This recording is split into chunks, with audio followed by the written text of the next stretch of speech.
Bismillahirrahmanirrahim. Assalamualaikum warahmatullahi wabarakatuh. Bismillah walhamdulillah wassalatu wassalamu ala rasulillah habibina wa sayyidina Muhammad ibn Abdullah wa ala alihi wa sahbihi wa mawalah. Subhanaka la ilma lana illa ma 'allamtana innaka antal alimul hakim. Rabbi shrah li sadri wa yassir li amri wa hlul 'uqdatam min lisani yafqahu qawli. Amma ba'd. Kita lanjutkan kajian kitab Al-Adhkar Imam An-Nawawi rahimahullah.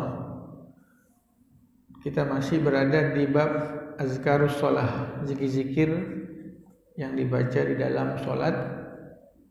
Bulan lalu kalau nggak salah terakhir kita masuk ke zikir-zikir rakaat yang kedua, ketiga, dan keempat. Dan hari ini kita masuk ke bab kunut, bab al-kunutu fi subhi, bab membaca kunut di sholat subuh. Apa ini udah Pak? Belum ya? Belum ya? Sudah ya? Belum. Qala al-musannif rahimahullah wa nafa'ana bi ulufid dharain amin. Babul kunut fi subh. Bab kunut di salat subuh. Kunut dibagi dua, kunut subuh, kunut nazilah. Kalau kunut subuh ya rutin, barusan kita baca kunut subuh. Kalau kunut nazilah dari kalimat nawazil. Nawazil itu artinya ada sesuatu yang genting. Nawazil itu sesuatu yang genting. Bisa itu bencana, bisa itu pembunuhan. Kalau bisa dikiaskan juga dengan virus, dengan wabah, dengan apapun, itu kunut, sebutnya kunut nazilah. Kalau kunut yang kedua, kunut nazilah, tidak ada perbedaan di antara ulama. Mau mazhab manapun, mau aliran manapun, insya Allah sepakat tentang kesunahan kunut nazilah yang dibaca hanya pada saat terjadi sesuatu yang genting, musibah, pembunuhan atau yang lainnya. Yang terjadi perbedaan di antara ulama adalah kunut subuh. Nah, ini yang menyunahkan kunut subuh itu adalah dulu di zamannya sebelum muncul mazhab, di masa era tabi'in, di era sahabat bahkan. Yang kunut itu adalah sahabat-sahabat yang di Madinah. Sahabat-sahabat yang di Kufah, yang di Irak itu tidak kunut, hanya kunut nazilah, kunut subuh tidak. Tapi sahabat yang di Madinah mereka terus tetap kunut subuh. Akhirnya sampailah generasi-generasi berikutnya muncul imam-imam mazhab. Satu mazhab Imam Syafi'i menganggap kunut subuh tetap sunnah. 3 mazhab yang lainnya menganggap tidak usah lagi, hanya kunut nazilah. Makanya ini kitab Imam Nawawi Al-Adhkar. Imam Nawawi merupakan ulama terbesar di mazhab Imam Syafi'i, sehingga beliau memasukkan kunut di dalam zikir-zikir di dalam sholat, dan beliau katakan kunut fi subh, di sholat subuh. Beliau mengatakan qala musannif rahimahullah i'lam annal kunuta fi sholati subhi sunnatun lil hadis sahih fihi an Anas radhiyallahu anhu anna Rasulullah sallallahu alaihi wasallam lam yazal yaknut fi subhi hatta faraqad dunya. Rawahul Hakim fi kitab arba'in qala hadisun sahih. Adapun kunut subuh tetap sunnah karena hadis sahih dari Anas. Anas ini salah satu sahabat yang junior yang menjadi pembantu Nabi sampai 10 tahun. Anaknya Ummu Sulaim, Rumaisoh. Ini beliau yang dititipkan oleh ibunya kepada Rasulullah. Rasulullah, ini Anas, saya titipkan padamu, mengabdi kepadamu. Anas ini 10 tahun bersama Nabi SAW. Dia mengatakan anna Rasulullah SAW, bahwa Nabi SAW lam yazal, masih terus yaknut, berkunut fi subhi, di salat subuh, hatta faraqad dunia, sampai meninggalkan dunia. Jadi ini kalimat hatta faraqad dunia, sampai meninggalkan dunia, itu berarti memang tidak ada Nabi berhenti kunut subuh itu. Kalau ada yang mengatakan Nabi awalnya kunut subuh, kemudian akhirnya tidak disunnahkan lagi, dibantah oleh hadis Anas ini. Karena hadis Anas mengatakan hatta faraqad dunia, sampai Nabi meninggalkan dunia. Meninggalkan dunia ini Nabi terus-terusan kunut. Riwayat siapa ini? Riwayat Hakim, Baihaqi, Ashabu Sunan banyak, tapi bukan riwayat Imam Bukhari dan Muslim. Disebutnya riwayat Ashabu Sunan. Lalu bagaimana ulama-ulama yang tidak menyunahkan kunut? Mereka mengatakan bahwa hadis ini dhaif. Kalau Imam Hakim mengatakan hadisun sahih, hadisnya sahih. Ulama yang mengatakan tidak sunnah kunut karena hadisnya dhaif. Kenapa dhaif? Karena di riwayat ini ada seorang perawi namanya Abu Ja'far Ar-Razi. Abu Ja'far Ar-Razi itu tidak diterima riwayatnya. Maka orang-orang yang seperti kalangan Salafi atau teman-teman di Muhammadiyah itu tidak mau kunut karena menganggap di dalam riwayat ini ada seorang rawi namanya Abu Ja'far Ar-Razi. Baik. Lalu bagaimana ulama Syafi'i menjawab? Abu Ja'far Ar-Razi ini ternyata bukan disepakati kelemahannya. Sebagian ulama ada yang menerima riwayatnya. Itulah Pak ruwetnya ilmu hadis itu. Ada tokoh diterima riwayatnya, ada tokoh ditolak riwayatnya, ada tokoh sebagian nerima riwayatnya, sebagian tidak. Jangankan Abu Ja'far Ar-Razi, bahkan imam sebesar Imam Bukhari aja. Imam Bukhari itu namanya Muhammad bin Ismail Al-Barzizbah Al-Bukhari, ulama terbesar. Itu ada ulama yang tidak menerima riwayatnya, ulama tabi'in, ulama yang di bawah dia, yaitu Imam Abu Zur'ah sama Imam Abu Hatim Ar-Razi. Itu dia tidak menerima riwayat Bukhari. Jadi memang Imam Bukhari saja masih ada yang tidak menerima riwayatnya, coba. Jadi begitulah ilmu hadis tersebut. Ada tokoh yang diterima semua riwayat hadisnya, ada seperti Imam Syafi'i, Anas bin Malik, Malik bin Anas gurunya, Imam Ahmad bin Hanbal, itu diterima hadisnya, semua sepakat. Nah, ada tokoh yang tidak diterima riwayat hadisnya, Ibnu Luhai'ah itu tidak diterima, sepakat. Nah, ada tokoh sebagian menerima, sebagian tidak. Yang menerima Abu Ja'far Ar-Razi maka tetap berpegang kepada kunut subuh, yang tidak menerima riwayat Abu Ja'far Ar-Razi tidak kunut. Jadi ada yang salah? Tidak. Yang kunut ya silahkan, yang enggak kunut juga enggak apa-apa. Nah, cuma ada peneliti hadis dari Yordania, Said Hasan bin Ali As-Segaf mengatakan Abu Ja'far Ar-Razi ini diterima riwayatnya sebelum dia pensiun dari qadhi, dari hakim. Kalau sudah selesai dari hakim, sudah pensiun, dia itu sudah banyak lupa. Nah, ternyata riwayat hadis ini beliau masih resmi qadhi, belum pensiun. Ternyata, dan berarti riwayatnya masih diterima. Begitu Pak, saking dalamnya ilmu tentang hadis. Jadi kita nggak sampai di situ, kita terserah. Bahkan Imam Ibnu Qayyim dalam Zadul Ma'ad mengatakan bahkan ada pendapat yang ketiga, yaitu kadang kunut subuh, kadang juga tidak kunut subuh. Nah, ulama-ulama di Arab Saudi mengambil itu. Maka bapak-bapak yang umroh terkadang di Mekah Madinah itu tidak ada kunut, tapi kadang-kadang kunut. Nah, itu mereka mengambil pendapat yang ketiga. Berarti Nabi kadang-kadang kunut, kadang-kadang tidak kunut. Jadi kalau ada yang mengatakan di Mekah Madinah itu tidak kunut, enggak. Kalau mau tinggal di sana silahkan 2 bulan, 3 bulan. Ada tuh, dari 2 bulan itu ada imam-imam Masjidil Haram, Masjid Nabawi itu kunut. Karena mereka mengambil pendapat kunut itu kadang-kadang Nabi lakukan, kadang-kadang tidak. Sampai akhirnya pada pendapat ya sudahlah, yang mau kunut silakan, yang enggak kunut juga silakan. Begitu ulama. Imam Ibnu Qayyim lebih keras lagi.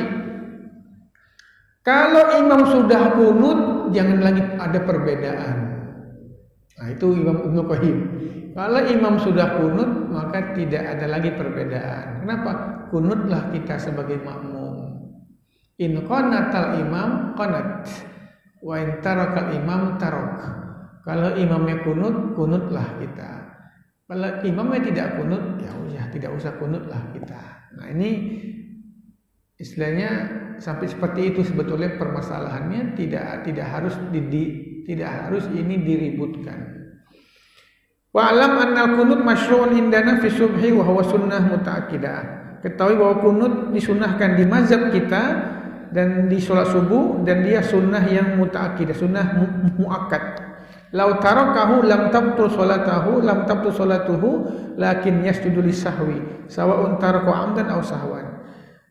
Di kita pun kunut subuh itu bukan wajib tapi sunnah ab'ad. Kalau ditinggalkan tidak batal, tapi disunahkan sujud sahwi, sengaja atau lupa. Nah, makanya kita yang umroh misalnya, kalau sholat di Masjidil Haram, di Masjid Nabawi, pas kebetulan imamnya tidak kunut, kita nggak usah kunut dan sholat kita tetap sah, nggak ada masalah. Tapi kalau kita lihat biasanya imam agak lama itu dalam i'tidalnya, nah kita kunut aja boleh juga, nggak ada masalah. Tapi jangan angkat tangan, biasa aja. Kalaupun kita nggak mau, nggak masalah, karena memang hanya sunnah muakkadah kunut itu, tidak wajib di mazhab kita. Kalaupun kita tinggalkan sengaja, setelah itu kita mau sujud sahwi, silahkan. Enggak sujud sahwi pun tidak apa-apa. Nah, ini jadi tidak ada yang diributkan.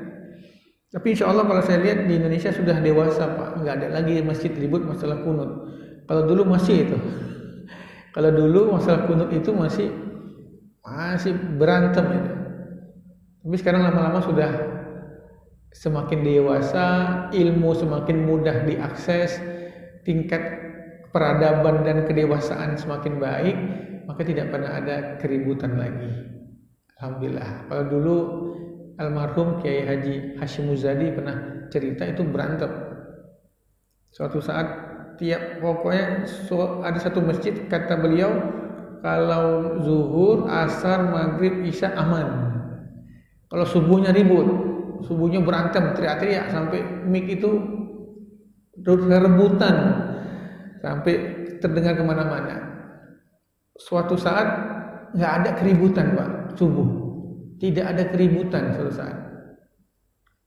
Masyarakat nyangkanya sudah dewasa, sudah nggak ribut lagi. Ternyata nggak ada yang sholat subuh. Ternyata dua-duanya yang ribut ini tidak sholat subuh, jadi aman jadinya gitu. Kalau dua orang ini sholat subuh berantem, gila dua orang ini nggak sholat subuh malah adem gitu. Nah, itu ada satu masjid yang satu keras mau kunut, yang satu keras tidak mau kunut. Nah, itu kalau dua-duanya datang di sholat subuh ribut itu. Kalau dua-duanya nggak datang pas liburan tahun baru aman masjid, nggak ada dua orang ini. Nah, itu seperti itu sebetulnya. Makanya sebetulnya kalau kita ikutin jangan merubahlah. Masjid yang sudah kunut yang dirubah, masjid yang tidak kunut ya juga jangan dirubah. Seperti itu. Dewan masjid kan seperti itu. Jadi tidak ada perbedaan yang membuat kita nih ketinggalan lah ya, ketinggalan zaman, kita takhalluf, kita membuat kita mundur terus seperti itu. Wa amma ghairu subhi min as-salawat al-khams fa hal yaqnutu fihi salatu aqwan li Syafi'i rahimahullah al-asl al-masyhur minha in nazala bil muslimin nazilatan qanatu wa illa fala wa tsani yaqnatuna mutlaqan wa tsalits la yaqnatuna mutlaqan. Baik, kalau di luar subuh bagaimana? Zuhur, asar, maghrib, isya, apakah disunahkan kunut? Ada 3 pendapat di mazhab Imam Syafi'i, tapi pendapat yang paling kuat di mazhab Imam Syafi'i tidak usah kunut kecuali kalau ada musibah atau sesuatu yang genting. Tapi ada pendapat tetap kunut. Pendapat yang ketiga itu ada tetap kunut, ada mengatakan tidak usah kunut sama sekali, bahkan kunut nazilah pun. Tapi yang terkuat adalah untuk zuhur, asar, maghrib dan isya silahkan kunut kalau terjadi bencana atau musibah atau sesuatu yang genting.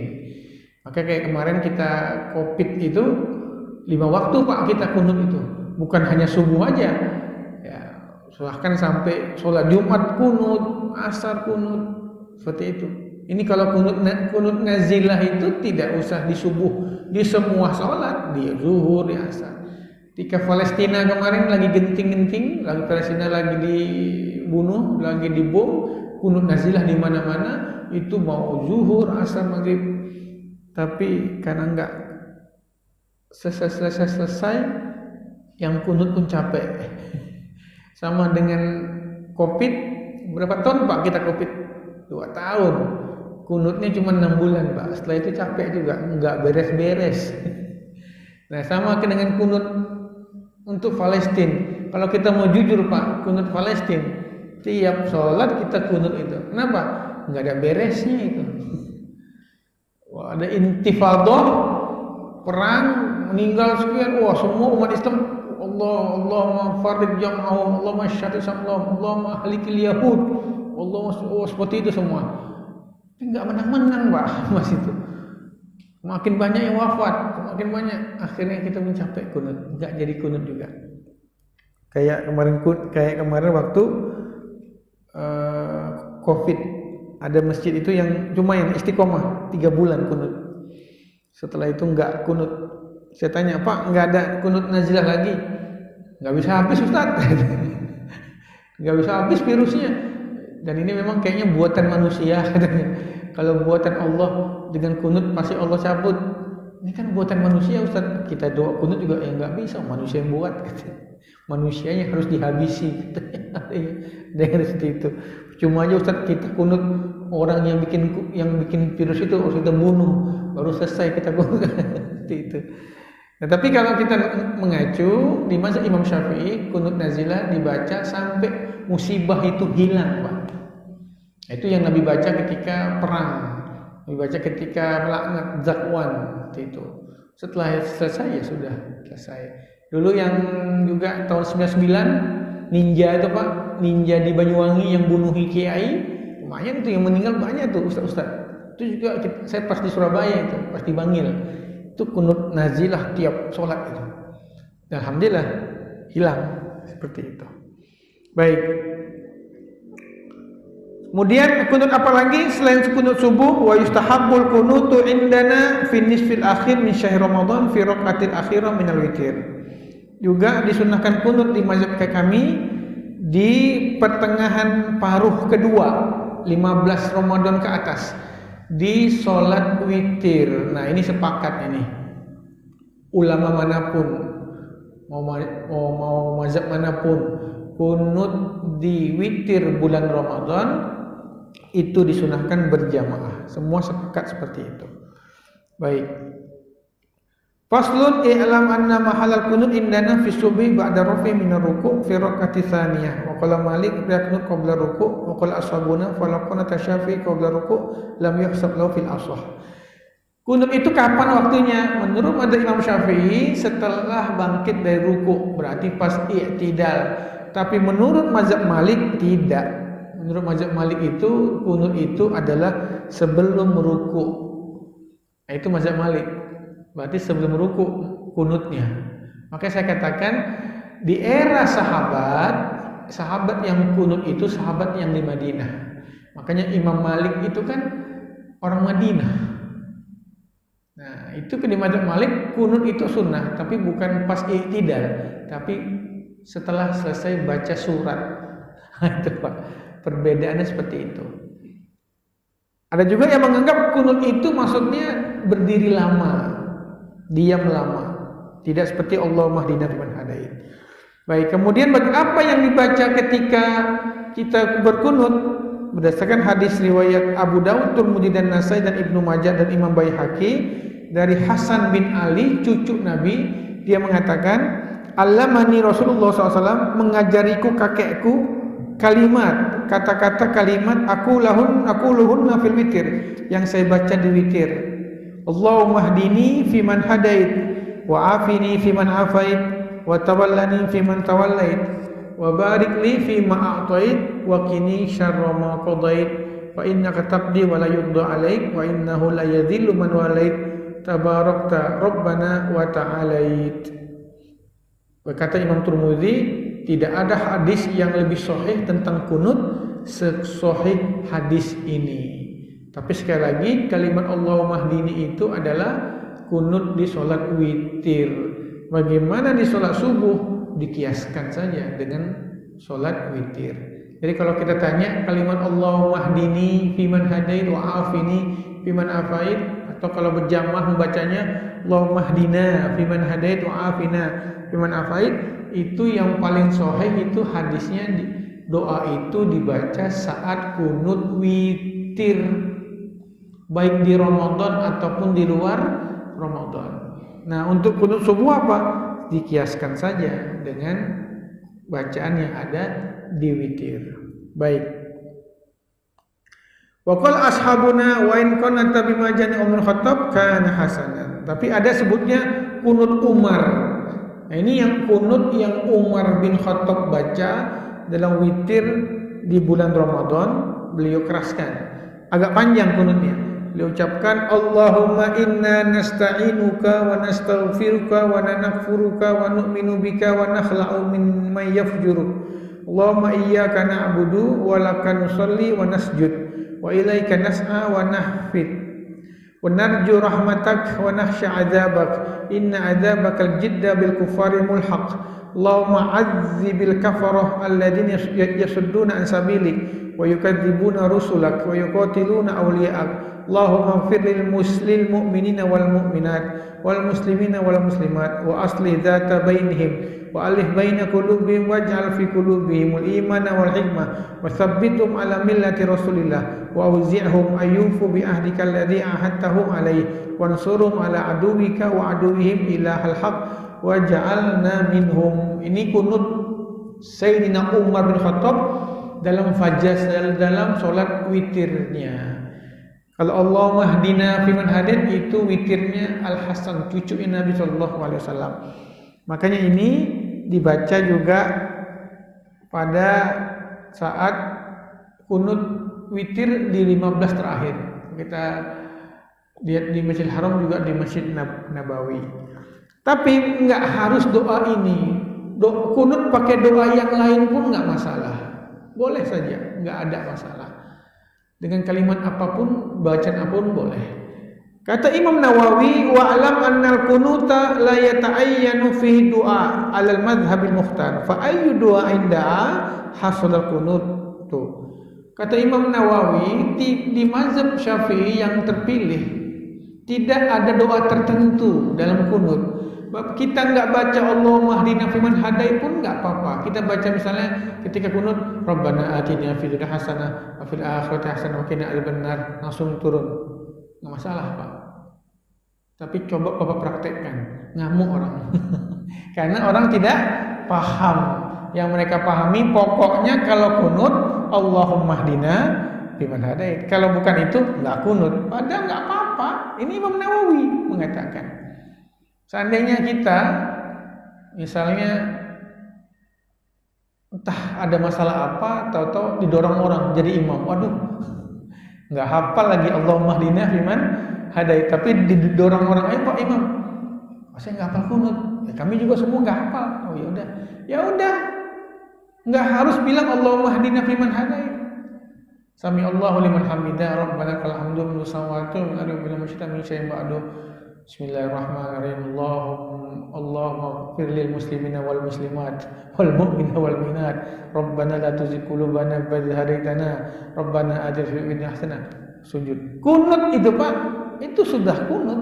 Jadi enggak harus mengucapkan Allahumma hdina fiman hadait. Tapi karena ulama kita dari zaman salaf sudah mempraktekkan Allahumma hdina fiman hadait, akhirnya seolah-olah harus Allahumma hdina fiman hadait. Akhirnya itulah yang menjadi pemahaman kita. Sehingga kalau ada imam bukan baca itu, Bapak belum kunut, Pak, katanya. Padahal bahkan kata ulama, seandainya Pak bilang Allahumma ighfir ya ghafur, langsung sujud boleh. Itu sudah kunut.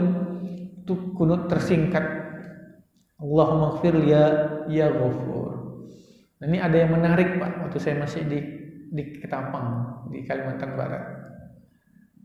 ada masjid, ini masjid namanya Masjid Al-Amin. Mayoritas itu di perkampungan orang Madura. Jadi masjid itu pengurusnya jamaahnya orang Madura. Bapak tahu Pak, orang Madura itu wah, yang coba-coba Pak enggak kunut. Ya, NU itu bukan aliran lagi, agama itu. Kalau di Madura NU itu agama Pak, bukan kelompok, agama. Ada nanya dulu kita sama orang Madura, Pak di kampung ini alirannya apa? Alhamdulillah Pak, di sini semuanya katanya NU Pak. Aliran semuanya itu, maksud di sini agamanya apa Pak? Oh sini agamanya semuanya NU Pak, semuanya NU. Sedikit yang agamanya Muhammadiyah, yang agamanya Pak katanya. Bukan yang alirannya tapi yang agamanya. Sedikit Pak yang agamanya Muhammadiyah, hah? Agamanya gitu Pak. Nah itu waktu itu ada salah satu warga di situ ngundang Ustadz, saya kenal Ustadznya, Ustadz Harjani, Hafidz Quran, lulusan Madinah. Orang Madinah ini kan nggak tahu, ini Ustadz datang dari Pontianak, pokoknya Hafidz Quran, doktor. Udah, saya tahu Ustadz ini, wah, Ustadz ini termasuk Ustadz yang tidak kunut, karena beliau kan pengurus Muhammadiyah. Beliau Matlaul Anwar sekarang beliau dari Matlaul Anwar, cuma beliau cenderung ke pendapat yang tidak berkunut. Nah terus dibilang, Ustaz Madi hadir ya Ustaz, tolong ya Ustaz hadir untuk juga ikut hadirlah dalam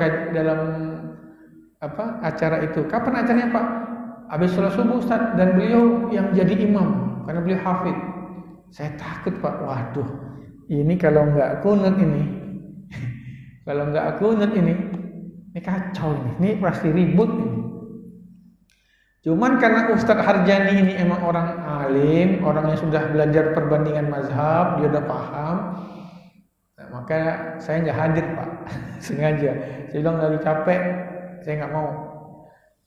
Selesai sholat, selesai acara, datang itu pengurusnya, ketemu saya ke kantor, ya sama-sama PNS soalnya datang. Pak gimana subuh tadi dengan Ustadz Harjani? Alhamdulillah Ustaz, mantap. Alhamdulillah. Gimana Pak? Kunut beliau? Kunut Pak katanya. Kunut beliau. Tapi kunutnya lain ya Pak. Kunutnya panjang gitu. Oh berarti beliau kunut nazilah. Karena memang itu pas lagi Palestina itu. Itu memang lagi Palestina. Oh beliau ini kunut nazilah. Memang gimana Pak kunutnya? Lain Pak, bukan Allah Mahdina, tapi kami ya nggak tahu, kami amin-amin aja, yang penting kunut. Oh ya udah. Akhirnya siangnya beliau datang, Ustadz Harjani nemui saya. Saat antum kunut nazilah ya? Iya, Anda tahu ini Madura. Kalau Anda nggak kunut, dicarok Anda gitu. Maka Anda kunut aja. Kebetulan ini pas juga lagi Palestina, Anda kunut aja. Allahumma syatir syamlo Allah. Semuanya amin, amin. Karena ini Hafidz Quran. Kami kan nggak tahu apa-apa, amin, amin gitu. Itu Pak. Jadi cerdas. Itu salah satu Ustadz yang mempersatukan. Ngerti dia jadinya. Kan dari itu sekali lagi saya katakan, kunut itu tidak harus mengucapkan Allahumma hdina fiman hadid, enggak. Selain lafaz itu pun enggak apa-apa. Yang penting ada doa ketika di iktidal rakaat yang kedua. Maka la yata'ayyan dzalik. Wa alam annahu yustahabbu idza kana al-musalli imaman an yakun Allahumma hdina bilafzil jama'. Kemudian kalau imam disunahkan jangan mengucapkan Allahumma hdini, karena dini itu untuk diri sendiri. Tapi kita bilang Allahumma dina untuk kita semua. Seperti itu yang dikatakan oleh Nabi Muhammad SAW. Lalu kita bagaimana? Kita sebagai makmum ya mengaminkan saja, amin, amin, amin, kecuali pada kalimat fa innaka taqdi wala yuqda alaik wa innahu la yadillu man walait wa la ya'izzu man adait tabarakta rabbana wa ta'alait lakal hamdu ala ma qadait nastaghfirullahumma wa natubu ilaik. Nah itu kita bacanya masing-masing. Imam enggak usah pimpin, itu imam dan makmum bacanya masing-masing. Karena itu saatnya itu memuji. Kalau Allahumma hdina itu doa. Imam mengeraskan, makmum mengaminkan. Allahumma hdina fiman hadait, imam baca, makmum mengaminkan. Karena itu doa. Wa afina fiman afait, doa. Imam mengeraskan, makmum mengaminkan. Allahumma hdina fiman hadait wa afina fiman afait wa tawallana fiman tawallait wa barik lana fiman atait wa qina bi rahmatika syarra ma qadait. Itu doa terakhir. Ketika fa inna taqdi wa la yuqda alaik, itu pujian. Itu masing-masing imam baca, makmum juga baca masing-masing. Ya, karena itu sudah bukan masuk dalam pujian. Baik. Dalam hadis riwayat Abu Dawud, Tirmidzi dari Sauban, qala Rasulullah SAW, Nabi SAW bersabda, la ya'ummu abdun qauman fayakhussu nafsahu bid'awatin dunahum. Fa in fa'ala faqad khanahum. Ini penting, Pak. Kata Nabi, siapa yang seorang hamba ditunjuk menjadi imam dalam suatu doa, maka janganlah dia mengkhususkan doanya untuk diri dia sendiri. Kata Nabi nih, barang siapa yang diangkat jadi pemimpin atau jadi imam pada sholat atau doa, janganlah dia berdoa untuk diri dia sendiri. Fa in fa'ala faqad khanahum. Kalau dia lakukan itu, dia telah mengkhianati mereka, berkhianat. Kalau dia subuh, Allahumma hdini fiman hadait, itu doakan dirinya sendiri, enak benar dia. Makmumnya nggak tahu, amin, amin. Nah, itu dia imamnya ini berkhianat, kata Nabi kepada makmum. Ini hadis riwayat Tirmidzi, sanadnya hasan. Atau kita disuruh doa dalam khutbah misalnya. Kan ada doa dalam khutbah. Allahumma fir lil muslimina wal muslimat wal mu'minat. Dia doa Allahumma firli wa walidayya. Makmum enggak tahu. Amin amin. Khatib pengkhianat itu, kata Nabi SAW. Atau kita ketika doa sama-sama habis sholat misalnya, Bismillahirrahmanirrahim. Allahumma firli rabbi firli wa walidayya. Pengkhianat, kata Nabi itu. Harusnya rabbi firli wa walidayna. Itu ya.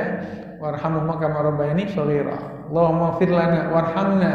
Nah, itu kalau memang imamnya mengerti tentang penggunaan lafaz untuk jamak dan juga untuk mufrad, untuk sendiri. Maka siapapun kalau diminta untuk berdoa, masukkanlah kalimat kami, jangan aku, tapi masukkan kami. Kata Nabi, kalau dia mengkhususkan untuk dirinya sendiri, maka dia telah mengkhianatinya.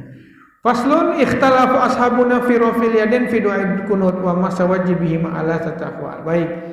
Sunnah berikutnya ketika kunut, kita ngangkat tangan apa mengusap setelah selesai. As-sahhuha annahu yustahabu raf'uhuma wa la yamsahu wajh. Yang paling kuat pendapat di mazhab Imam Syafi'i, kunut itu ngangkat tangan tapi tidak usah diusap. Lepas saja. Allahumma hdina fiman diangkat. Setelah sallallahu ala Muhammad wa ala alihi washabbihi wasallim, lepasin. Enggak usah diusap. Yang diusap itu hanya saat doa di luar sholat. Kalau doa di luar sholat, memang diusap wajah kita. Habis doa, Subhana rabbikal izzati amma yasifun wa salamun alal mursalin alhamdulillahirabbil alamin. Itu doa di luar sholat.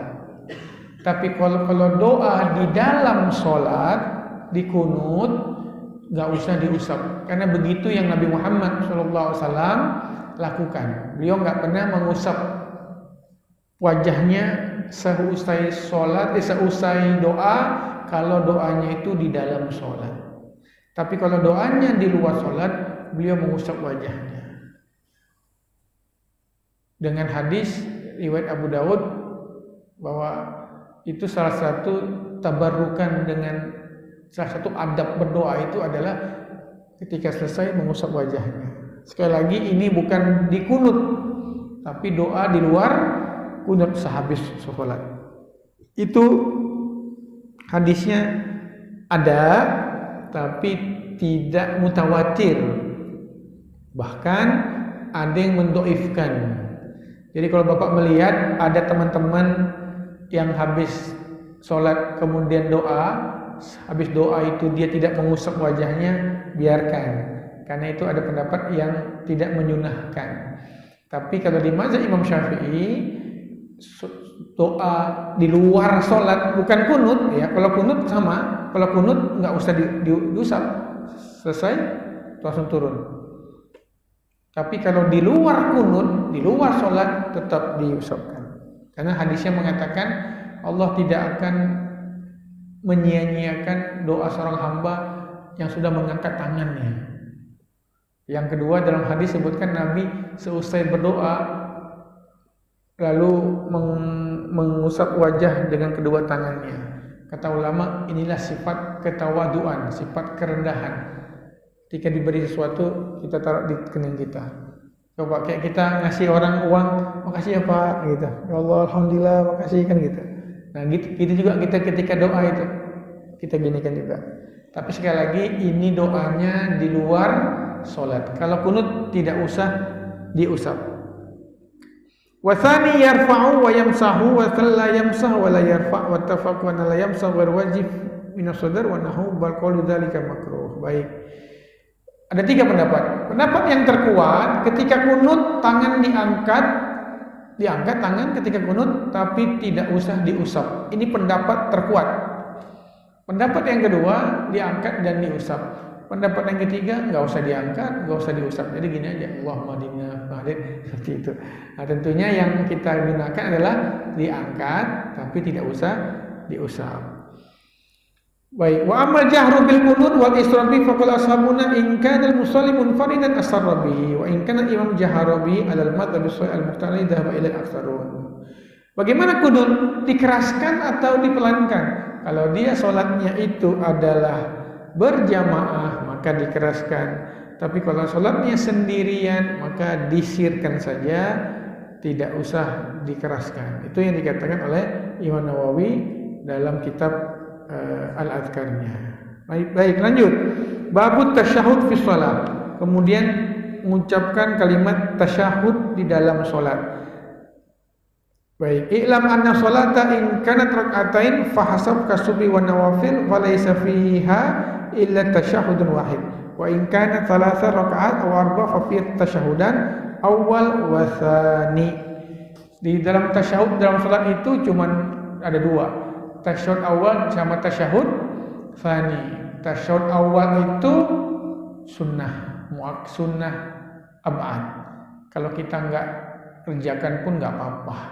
Tapi kalau tasyahud akhir sepakat semuanya. Itu merupakan rukun dari rukun-rukun sholat. Baik, apa saja riwayat tentang tasyahud Nabi Muhammad SAW? Ada 3 riwayat, banyak sekali. Pertama dari Abdullah bin Mas'ud. Kalimatnya at-tahiyatu lillah wassalawatu thayyibatu. Assalamu alayka ayyuhan nabiyyu rahmatullahi wa barakatuh. Assalamu alayna wa ala ibadillah sholihin. Asyhadu an la ilaha illallah wa asyhadu anna Muhammadan abduhu wa rasuluh. Ini dari sahabat Abdullah bin Mas'ud, diriwayatkan oleh Imam Bukhari dan Muslim, bahwasanya Nabi ketika bertasyahud mengucapkan at-tahiyatu lillah, enggak ada mubaraknya, tapi at-tahiyatu lillah wassalawatut thayyibatu. Assalamu alayka ayyuhan nabiyyu rahmatullahi wabarakatuh. Assalamu alayna wa ala ibadillah sholihin. Asyhadu an la ilaha illallah wa asyhadu anna Muhammadan abduhu wa rasuluh. Ada kalimat abduhu wa rasuluh, enggak ada mubarakat, enggak ada at-thayyibat, enggak ada. Ini dalam riwayat Abdullah bin Mas'ud yang diriwayatkan oleh Imam Bukhari dan Muslim. Baik, yang kedua, riwayat dari Abdullah bin Abbas yang diriwayatkan oleh Imam Muslim, tapi bukan Imam Bukhari. Tapi Imam Muslim meriwayatkannya dari Abdullah bin Abbas. Apa lafaznya dalam tasyahud? At-tahiyatul mubarakatus salawatut thayyibatu lillah. Assalamu alayka ayyuhan nabiyyu rahmatullahi wabarakatuh. Assalamu alayna wa ala ibadillah sholihin. Asyhadu an la ilaha illallah wa asyhadu anna Muhammadar Rasulullah. Kita yang ini ya Pak. Nah, tasyahud kita itu adalah tasyahudnya Abdullah bin Abbas, sepupu Nabi. Bukan tasyahudnya Abdullah bin Mas'ud. Abdullah bin Mas'ud itu setelah Nabi meninggal, beliau hijrah ke Irak. Nah, bikin madrasah namanya Madrasah Ra'i. Itu nanti murid-muridnya Imam Abu Hanifah dan ke bawah. Abdullah bin Abbas tidak pergi kemana-mana, tetap di Madinah, berikan ilmu di Madinah. Nanti muncul situ Imam Malik, gurunya Imam Syafi'i. Makanya nggak heran kalau di mazhab kita lebih memilih kalimat tasyahudnya Abdullah bin Abbas. At-tahiyatul mubarakatus salawatut thayyibatu lillah. Assalamualaikum ayyuhan nabi rahmatullahi wabarakatuh. Assalamualaikum wa ala ibadillah sholihin. Asyhadu an la ilaha illallah wa asyhadu anna Muhammadar Rasulullah. Tapi kalau Abdullah bin Mas'ud, dia nggak ada seperti itu. Dia katakan at-tahiyatu lillah wa shalawatut thayyibatu. Nggak ada mubaraknya. Itu dari Abdullah bin Mas'ud. Baik, yang ketiga ini dari Abu Musa al-Ash'ari. Ini lain lagi Pak kalimatnya. Apa itu? At-tahiyatut thayyibatus sholawatu lillah. Tuh beda-beda sahabat. At-tahiyatut thayyibatus sholawatu lillah. Acak-acak nih. Assalamualaikum ayyuhan nabi rahmatullahi wabarakatuh. Assalamualaikum wa ala ibadillah sholihin. Asyhadu an la ilaha illallah wa asyhadu anna Muhammadan abduhu wa rasuluh. Ini dari Abi Musa al-Ash'ari. Baik. Ini yang paling kuat. Yang tadi saya baca itu yang paling kuat. Tiga ini yang paling kuat. Yang pertama dari Abdullah bin Mas'ud, riwayat Bukhari dan Muslim. At-tahiyatu lillah wassalawatut thayyibat. Assalamualaikum ayyuhan nabi rahmatullahi wabarakatuh. Assalamualaikum wa ala ibadillah sholihin. Asyhadu an la ilaha illallah wa asyhadu anna Muhammadan abduhu wa rasuluh. Ini satu. Yang kedua yang sering kita baca, ini dari Abdullah bin Abbas, diriwayatkan oleh Imam Muslim. At-tahiyatul mubarakatus shalawatut thayyibatu lillah. Assalamualaikum ayyuhan nabi sampai terakhir yang biasa kita baca. Yang ketiga ini dari Abu Musa al-Ash'ari, sahih juga, riwayat Muslim. Kalimatnya adalah at-tahiyatut thayyibatu shalawatu lillah sampai terakhir tadi yang saya baca. Nah, ada yang hadisnya agak lemah, yaitu riwayat Imam Baihaqi dari Qasim dari Aisyah. Kata Qasim, istri Nabi Aisyah mengajari saya tasyahud. Bagaimana? At-tahiyatu lillah wassalawatu wattayyibat. Assalamualaikum ayyuhan nabi rahmatullahi wabarakatuh. Assalamualaikum wa ala ibadillah sholihin. Asyhadu an la ilaha illallah wa asyhadu anna Muhammadan abduhu wa rasuluh. Ini agak dhaif hadisnya. Di Imam Malik dalam Muwatta beda lagi. Imam Malik meriwayatkan dalam Muwatta'nya at-tahiyatu lillah az-zakiyat. Ada kalimat az-zakiyat. Az-zakiyatu lillah, at-thayyibat as-salawat lillah. Nah, itu beda-beda. Seperti itu kalimatnya. Juga dari Aisyah, dari Imam Malik pernah meriwayatkan at-tahiyatut thayyibatus salawatut zakiyatu lillah. Seperti itu Pak. Banyak sekali perbedaannya. Cuman yang kita pilih mana? Yang kita pilih di mazhab Imam Syafi'i adalah at-tahiyatul mubarakatus salawat thayyibat. Kalau Imam Nawawi karena ada kalimat mubaraknya itu. Ada kalimat mubaraknya. Itulah dipilih oleh ulama di mazhab Imam Syafi'iyah. Baik, demikian yang bisa saya jelaskan tentang lafaz-lafaz dalam tasyahud. Mungkin ada yang mau kita bincangkan atau kita tanyakan, kita diskusikan. Wallahu a'lam bishawab. Berikutnya salawat kepada Nabi Muhammad sallallahu alaihi wasallam.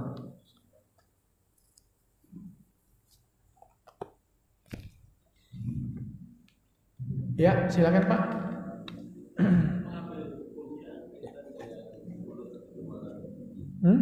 Bagi kita yang Imam Syafi'i ini mengambil hukumnya atau bukan kita mengambil dalil tentang kunut itu sendiri bagaimana gitu. Tentu dengan tidak menimbulkan khilafiyah gitu ya. Artinya kita saling menghargai, tapi sikap kita sebagai seseorang yang mengikuti Imam Syafi'i seperti apa? Silakan. Baik Pak. Pertama kan kisah awalnya itu ada beberapa kabilah suku yang muslim dibunuh oleh orang-orang kufar Quraisy. Dibunuh. Lalu Nabi marah Pak. Nabi marah. Maka Nabi marah. Lalu Nabi membaca kunut nazilah dan melaknat orang-orang suku-suku Quraisy itu yang membunuh kabilah-kabilah itu. Suku Zikwan masalah. Bukan dari Quraisy kalau masalah, tapi nama suku Zikwan siapa? Nabi laknat dalam kunutnya. Dan itu bukan hanya di sholat subuh, di zuhur, di asar, di maghrib. Pokoknya Nabi melaknat terus orang-orang yang membunuh kabilah muslim itu, membunuh suku-suku umat Islam itu dalam sholatnya di 5 waktu Pak, bukan hanya subuh. Nah, ini yang kita kenal dengan kunut nazilah. Turunlah Al-Baqarah, saya lupa ayat berapa yang Allah menegur Nabi kita. Nah, Allah katakan tidak pantas bagi engkau untuk melaknat mereka. Nah, Nabi ditegur oleh Allah, jangan melaknat orang-orang kafir itu. Nah, kata Abu Hurairah radhiyallahu anhu, begitu turun ayat ini, Al-Baqarah ini tentang Nabi dilarang jangan lagi melaknat-laknat orang, summa tarokahu, Nabi pun meninggalkannya. Nah, yang Nabi tinggalkan itu apa? Laknatnya apa, kunutnya gitu Pak. Nah, kalau ulama madzhab Imam Syafi'i menganggap yang Nabi tinggalkan itu laknatnya, bukan kunutnya. Kunut itu tetap Nabi baca, tapi hanya di waktu subuh, berdasarkan yang tadi dibacakan oleh yang dikatakan Imam Nawawi, riwayat Anas bin Malik, riwayat Hakim. Tapi kalau ulama yang lain mengatakan tidak, ditinggalkan semuanya, kunut dan laknatnya. Makanya mereka tidak mau kunut. Nah, maka bagaimana dalam menyikapi ini? Bagi kita yang memakai mazhab Imam Syafi'i, kunutlah. Dan sayang Pak, kalau kita enggak kunut itu memang sholat kita sah. Sholat kita tetap sah, karena kunut kan sunnah, sunnah abad. Tapi itu sunnah abad itu beda dengan sunnah biasa. Kalau sunnah biasa itu ya biasa aja. Tapi kalau sunnah abad itu kalau ditinggalkan, sholat kita itu menjadi cacat, kurang. Tapi tetap sah. Nah, tadi tetap sah. Jadi sekali lagi kunut itu bukan rukun tapi sunnah. Tapi sunnahnya sunnah abad, hampir mendekati wajib. Kalau kita tinggalkan lupa, disunnahkan sujud sahwi. Enggak sujud sahwi pun enggak apa-apa. Maka bagi kita yang memahami kunutlah lebih baik kan. Yang mempercayai, mengambil pendapat kunut. Karena kita enggak mau sholat kita itu ada bolongnya, walaupun sah. Kita maunya sah tanpa cacat gitu. Nah, tapi bagi mereka yang enggak mau kunut silahkan. Itu tidak masalah, karena juga itu pendapat para sahabat, para tabi'in yang sudah terjadi perbedaan sejak pada masa sahabat. Kalau mereka enggak kunut ya tidak ada masalah.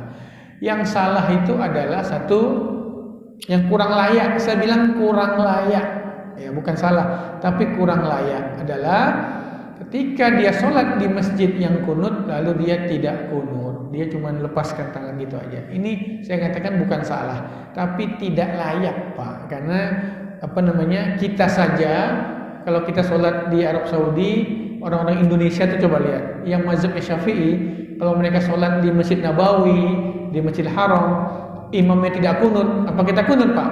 Enggak, kita semuanya ngikut. Ya udah, diam aja. Ini yang dimarahi oleh Imam Ibnu Qayyim.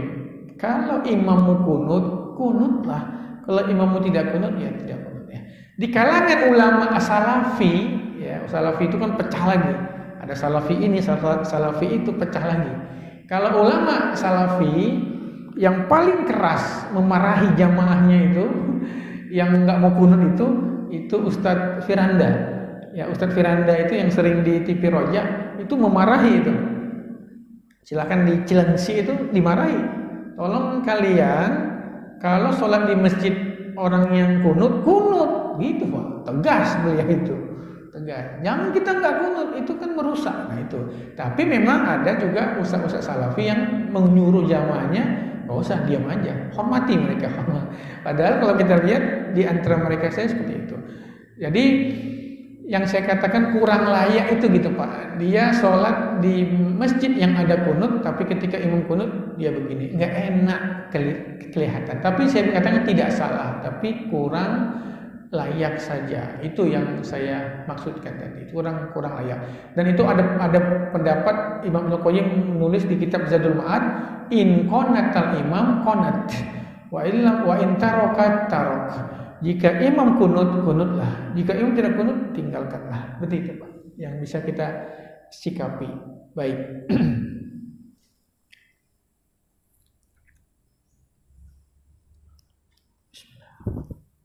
Tat. Kalau misalkan jadi pada saat kunut itu boleh baca apa saja ya? Ya. Termasuk doa tawasul pun boleh. Boleh. Ya? Pokoknya ketika kunut itu nggak harus bilang Allahumma hdina fiman hadait, nggak usah. Baca doa lain pun nggak masalah. Tidak ada lafaz tertentu dalam kunut. Kita baca doa lain, Rabbana atina fid dunya hasanah, fil akhirati ada benar, langsung rukuk, langsung sujud boleh. Jadi nggak harus bilang Allahumma hdina fiman hadait. Tapi karena itu sudah dipraktekkan dari dulu, ya udah seolah-olah itu lafaz yang sudah baku. Itu misalnya. Makanya saya bilang sama teman-teman, misalnya ada masjid-masjid, sampai Pak mereka pernah ada masjid, ini saya bicara daerah-daerah Kalimantan Pak. Sampai ada masjid Pak, karena nggak ada yang hafal kunut, mereka tuh sampai apa ya, sampai bingung gitu, hampir nggak sholat tuh Pak. Akhirnya sampai ditulis di apa, di kertas, Allahumma hdina fiman hadait, itu. Saya bilang Pak, seandainya saat sholat subuh tidak ada yang hafal kunut, tapi bapak masih ingin kunut, pakai bacaan apa saja, nggak harus Allahumma hdina fiman hadait, bebas. Oh gitu Ustaz, iya. Nah, tapi kalau kebetulan ada yang hafal ya silahkan. Oh ya udah katanya. Nah, itu gitu Pak. Kita ngajarkan kepada masyarakat seperti itu. Kan ada juga Ustaz lucu Pak, dia tidak kunut, padahal dia itu NU, maksudnya pemahaman itu madzhab Syafi'i, tapi dia tidak kunut. Terus dimarahi. Dimarahi sama makmum. Ustaz kok nggak kunut? Saya nggak hafal. Saya kunut tapi saya nggak hafal. Sorry ya. Ada sebetulnya dia nggak bilang Allahumma hdina fiman hadait, nggak masalah. Allahumma ighfir lil muslimina wal muslimat wal mu'minat rabbana atin. Sah, itu kunut namanya. Boleh. Bahkan saya bilang tidak ada hadis yang sahih yang mengatakan Nabi itu dikunut membaca Allahumma hdina fiman hadait. Nggak ada Pak. Kalimat Allahumma hdina fiman hadait itu kunut yang Nabi baca di sholat witir berdasarkan hadis riwayat Hasan dari Imam Tirmidzi itu. Nah, ulama kita ngambil di situ, udahlah ini kan kunut witir, subuhkan gitu. Inti bebas, dengan kalimat apapun kita boleh membaca kunut. Iya Pak. Tadi yang Ustaz bilang Umar bin Khattab mengucapkan doa yang berbeda ya. Iya beda. Nah itu dilakukan setelah Nabi wafat atau sebelum Nabi wafat? Itu kunut Umar setelah Nabi. Nah pertanyaan saya itu bisa jadi hadis? Ya, kalau perbuatan sahabat itu dianggap hadis kalau itu sesuatu yang tidak mungkin sahabat mengarang-arangnya. Oh jadi selain perbuatan perkataan Rasul, sahabat pun bisa jadi hadis ya? Sahabat tunggu, ini pendapat dia sendiri atau itu dia sebutkan dari Nabi SAW? Kalau ternyata itu adalah dari Nabi SAW, maka kita katakan itu dari Nabi SAW. Kalau yang tadi dibaca itu bukan dari Nabi, itu karangan Umar bin Khattab sendiri. Apakah itu disebut hadis? Iya, tapi hadisnya namanya mauquf. Mauquf itu nggak sampai ke Nabi. Sama Sayyidina Abdullah bin Mas'ud juga ada sholawat khusus dia.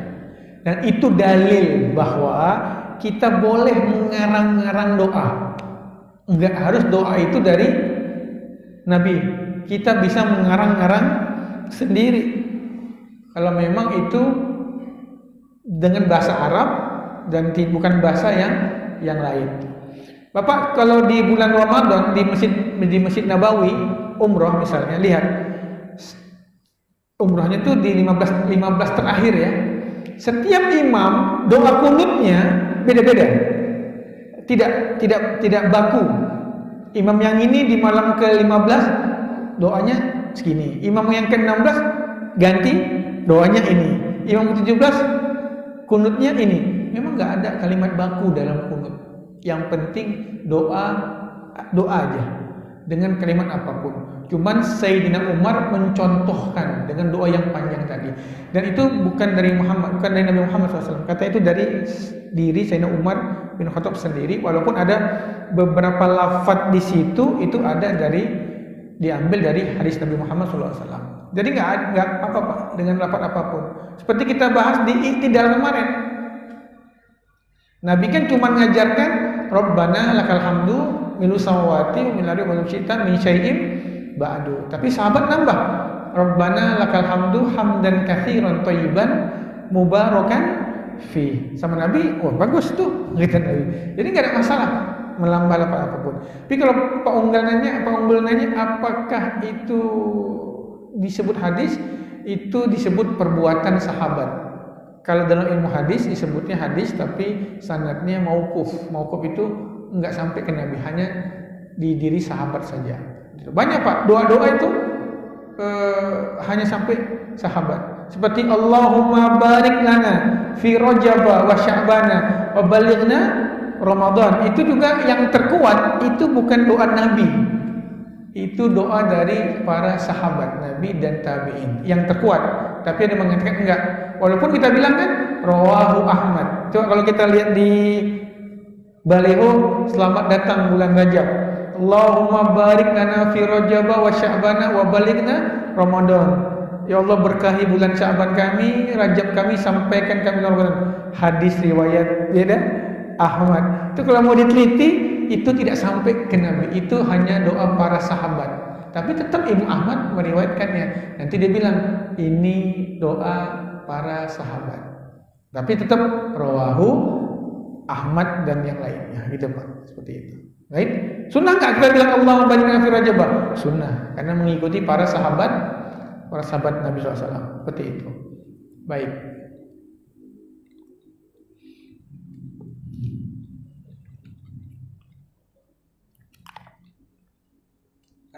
Biar nambah agak hangat di kita. Siap. Masalah ucapan Natal dan Tahun Baru. Itu Pak ya, umat Islam ributnya itu ya. Umat Islam ributnya itu bulan Maulid itu ribut tuh. Kalau bulan Maulid sesama kita ribut. Rajab ribut tuh Rajab tuh. Orang mau puasa Rajab diribut-ributin, coba lah ya. Orang salaf ini nggak ada kerjaan. Menurut saya orang salaf ini sebagian nggak ada kerjaan. Sebagian Pak, tidak semua. Orang mau puasa Rajab kok ditakut-takuti. Puasa Rajab tuh apa salahnya coba? Nah, sekarang pas ini mau Rajab dan Natal. Nah, ini pas dah.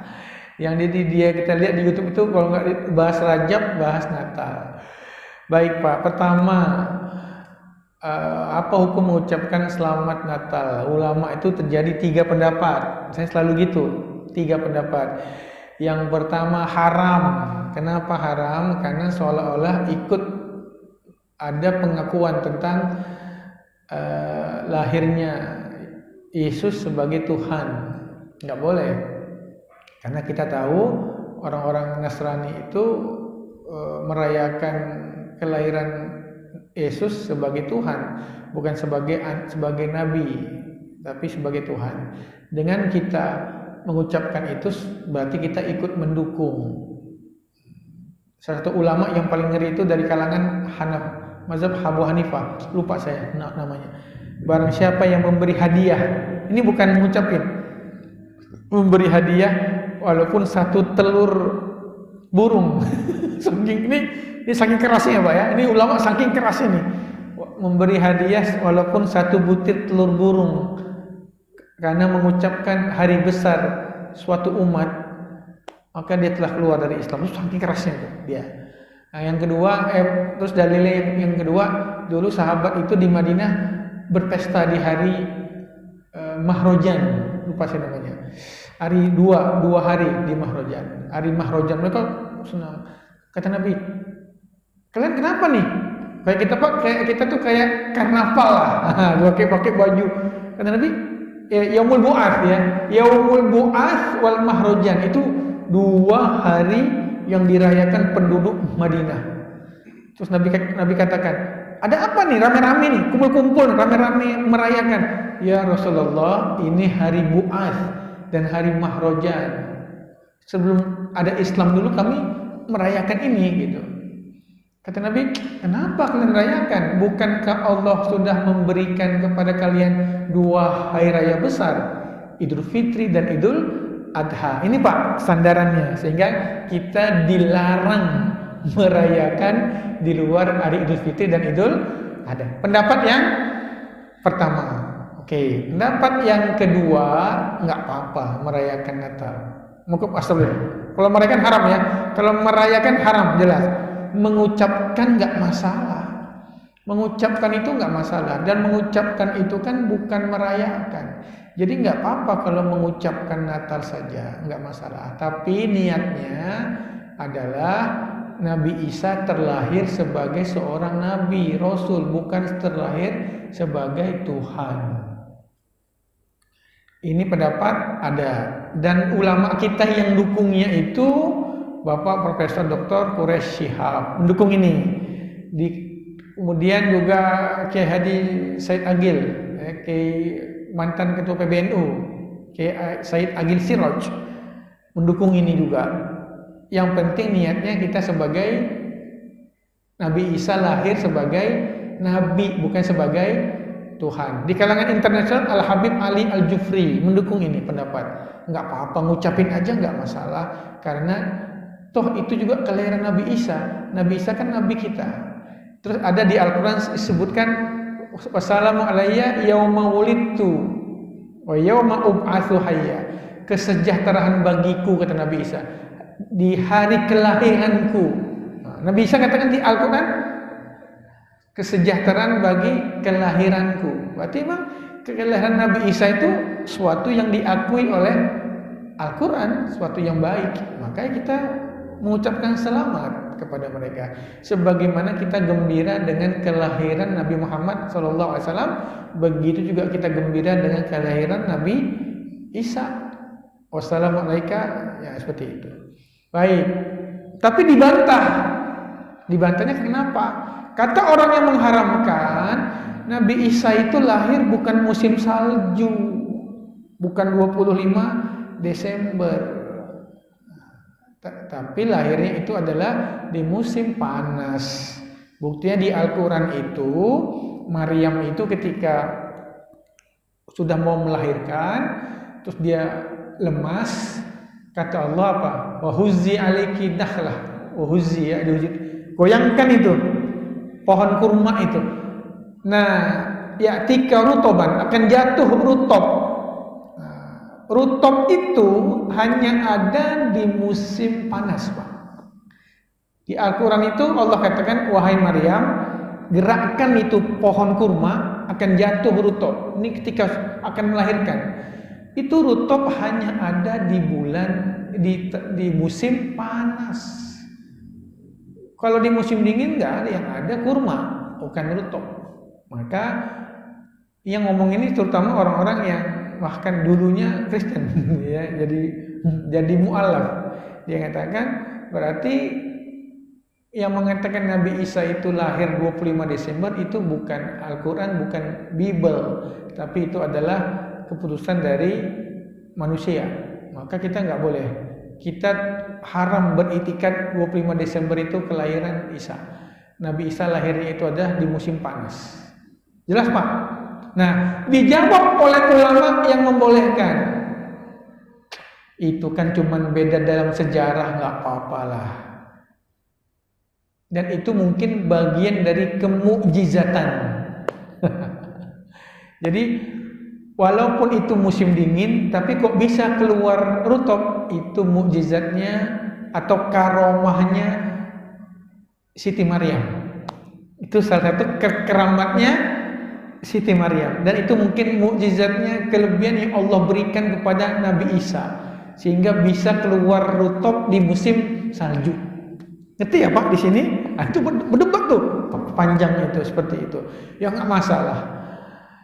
Makanya itu ada juga kemarin seorang pendeta bilang ini orang ribut-ribut Nabi Yesus kapan lahir? Terserahlah, yang penting Yesus terlahir. Nah gitu Pak. Nah itu juga yang diambil oleh ulama yang membolehkan mengucapkan Natal. Terserah, yang mengatakan itu 25 Desember, yang mengatakan itu musim panas. Yang penting kita mah ngucapin lahirnya Nabi Isa, terserah di bulan apapun. Nah dia mengatakan itu bagaimana? Rutop kok bisa ada di musim salju? Rutop kan ada di musim panas. Kata ulama itulah keramatnya Maryam. Itulah mukjizat Nabi Isa. Nah, terserah Pak, kita mau debat gini kan capek sendiri. Yang mana terserah. Baik. Pendapat yang ketiga adalah ala qadril hajah. Ada keperluan nggak sih ngucapin itu? Gitu Pak. Kalau nggak ada keperluan, ya nggak usah gitu. Ada Pak itu baru di Twitter, lucu Pak, malu kita aja yang bacanya itu malu Pak.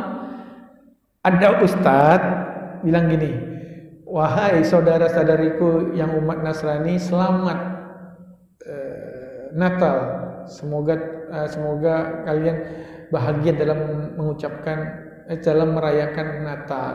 Terus dia bilang, saya yakin saya pasti dikafirkan oleh orang-orang Islam. Dia sendiri Pak, nggak apa-apa, ini demi toleransi. Dijawab, yang jawab orang Kristen, Pak, ngapain sih ngucapin hari kami? Kami juga nggak minta kok. Kami juga nggak minta Pak, ngapain juga Bapak ngucapin? Kami juga nggak minta kok, katanya gitu. Ngapain Pak? Udah Pak, daripada Bapak ribut-ribut demi kami, kami nggak minta diucapin kok, katanya. Begitu Pak, yang diucapin kan jadi malu sendiri jadinya. Nah, pendapat yang ketiga ini, kalau ada keperluan, kalau nggak ada keperluan, ngapain? Nggak usah. Tapi kalau ada keperluan, ucapkan Pak. Contoh, Menteri Agama, penting Pak ngucapin Natal. Kalau enggak repot Pak. Apalagi kita negara yang sedang merajut kebinekaan. Penting bagi seorang Menteri Agama itu untuk mengucapkan Natal. Presiden, penting Pak untuk mengucapkan Natal. Kalau dia nggak mau, maaf saya orang nggak bisa Pak. Jangan jadi presiden. Kalau nggak siap mengucapkan selamat Natal, selamat Waisak, selamat kongsi Pak Cai, gitu Pak, jangan jadi presiden di negara seperti ini. Itu konsekuensi Pak, harus. Karena ada kemaslahatan, keberagaman, merajut persatuan, itu lebih penting. Maka saya katakan bagi seperti Menteri Agama, Bupati, Wali Kota, silahkan mengucapkan Natal, bahkan datang, silahkan Pak. Enggak, itu tidak mengganggu akidah sama sekali. Karena dia datang bukan sebagai seorang muslim saja, tapi sosok seorang pemimpin memberi contoh. Apalagi di negara kita yang sudah menganut plural seperti ini, harus wajib. Bahkan Nabi saja Pak menerima delegasi Kristen masuk ke Masjid Nabawi. Bayangkan tuh Pak, masuk ke Masjid Nabawi gitu. Itu dari utusan Najran. Kalau Nabi mau Pak, cukup terima di pelataran masjid. Nabi terima masuk ke Masjid Nabawi, orang-orang salib itu. Karena Nabi sedang berperan sebagai umat yang sebagai sosok yang rahmatan lil alamin, sama. Makanya saya katakan presiden, wali kota, gubernur, pejabat, kepala kantor itu harus memposisikan dirinya sebagai rahmatan lil alamin. Maka kalau dia hadir nggak ada masalah. Bahkan jangankan mengucapkan Pak, dia hadir pun nggak ada masalah. Ya kecuali dia niup lilin, wah itu lain Pak. Itu lain soal. Nah ini yang ketiga, inilah pendapat yang tengah-tengah. Apabila engkau ada keperluan, lakukan. Apabila tidak ada keperluan, tidak usah. Jadi tergantung keperluan. Apabila ada keperluan sebagai menteri, sebagai pejabat, kepala dinas, kepala kantor, ucapkanlah itu dengan niat Nabi Isa terlahir sebagai nabi, bukan sebagai Tuhan. Saya Pak hidup di Kalimantan Barat, majemuk, masyarakatnya luar biasa. Itu kalau kita nggak menghadiri itu parah Pak. Itu bisa apa? semakin orang-orang yang ingin memecah umat itu semakin bisa gitu. Maka kita hadir. Kalau Lebaran dia juga datang, ya udah nggak ada masalah, itu seperti itu. Kecuali Pak kita datang pakai salib, nah itu lain lagi tuh. Itu berarti sudah di luar apa? Di luar hajat itu. Sama seperti Habib Ali Al-Jufri yang dia bikin akun di Instagram sama di Facebook. Itu yang ikut Pak bukan hanya orang-orang Islam, orang Inggris, Kanada itu ikut. Dan yang ikut itu bukan hanya orang-orang Islam, orang Kristen ikut. Karena kajiannya kajian hati. Jadi semua agama itu apa? Suka. Nah ketika Natal dia ucapkan tuh di Instagramnya, selamat hari Natal bagi saudara-saudaraku yang merayakannya.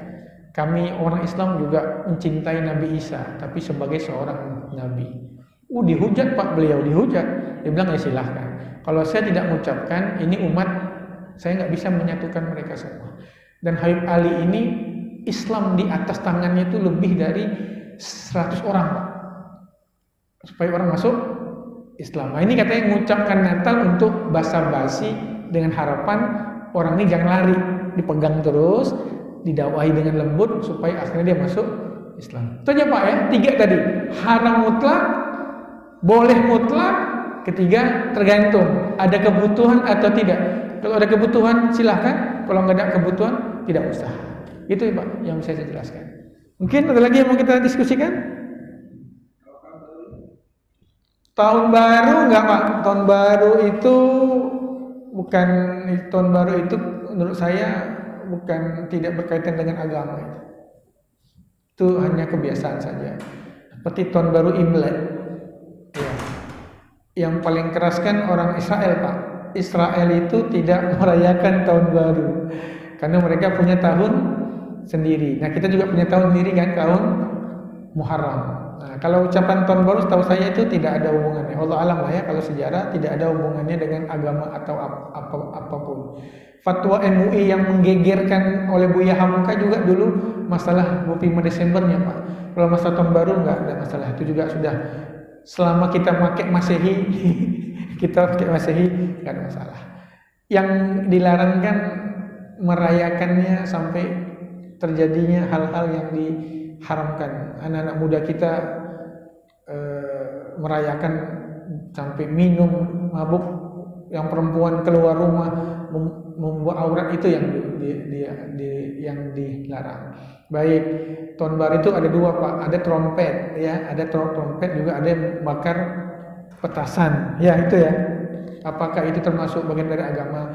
Pertama, trompet itu apakah bagian dari agama? Ulama yang hati-hati mengatakan itu bagian dari agama dengan dalil dulu Nabi bilang kita cara manggil orang untuk sholat apa? Kan gitu Pak.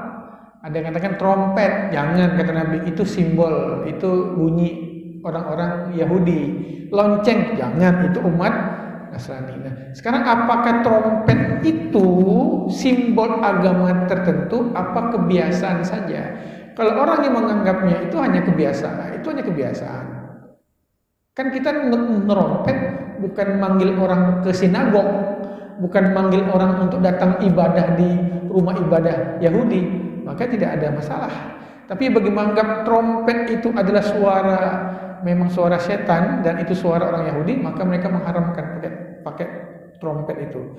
Cuman Pak, kalau ada umat Islam yang di Monas atau di mana, apakah dia menyerupai umat Yahudi? Saya anggap tidak.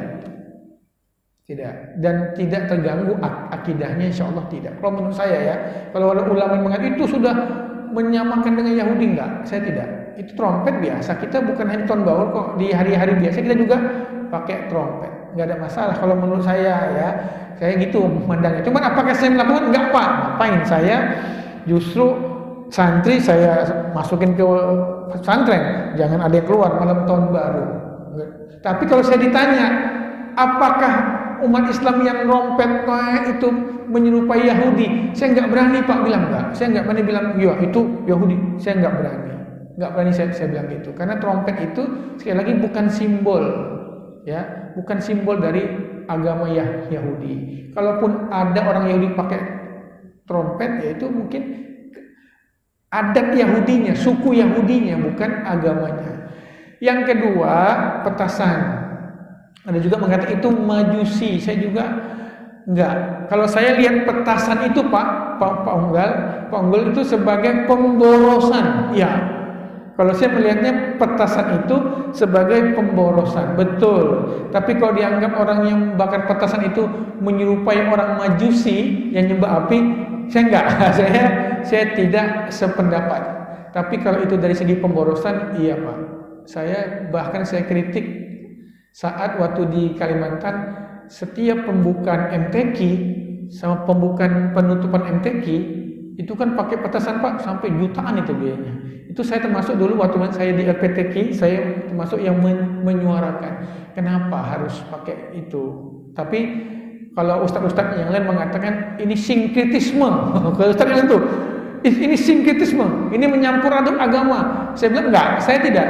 Saya lihat dari pemborosannya. Mahal Pak petasan itu Pak, kalau untuk diledakkan. Saya bilang saya lihat pemborosannya seperti rokok. Itu waktu itu bukan soal, karena mahal Pak, bisa 25 jutaan Pak itu kalau sekali ini. Akhirnya tetap dilaksanakan Pak itu. Tetap dilaksanakan mereka, tetap pakai petasan. Tapi apa mereka bilang? Ustaz Mahdi, tolong jangan marah dulu. Kenapa? Itu petasan sitaan. Jadi itu disita Pak, petasan yang disita oleh kami polisi. Nah itu Pak kita bakar di MTQ. Nggak apa-apa ya Pak. Itu nggak apa ya Ustaz, kita bukan belanja dari dana LPTQ, enggak ada Ustaz, dana LPTQ aman. Terus dari mana Pak? Lama Pak, itu bisa 7 menit Pak. Waduh, 7 menit Pak itu. Lama itu. Tenang Ustaz, itu petasan yang kita sita. Oh ya, daripada mubazir, kita bakar aja untuk MTQ. Jadi gitu Pak. Kalau untuk malam tahun baru saya nggak masalah, tapi saya lebih memilih kita malam tahun baru itu tidak keluar. Kenapa Pak? Karena kita harus akui malam tahun baru itu kemaksiatan Pak. Minum, mabuk, perzinahan itu pasti. Dan pasti melalaikan sholat subuh pasti. Tapi kalau saya suruh menghukumi, Pak Ustadz, apakah orang yang tahun baru itu telah musyabbah dengan orang Yahudi, Majusi? Saya nggak berani Pak bilang yang seperti itu. Baik, ada lagi Pak? Kita tutup dengan doa kifaratul majlis. Subhanallah bihamdika, asyhadu an la ilaha illa anta, astaghfiruka wa atubu ilaik. Assalamualaikum warahmatullahi wabarakatuh.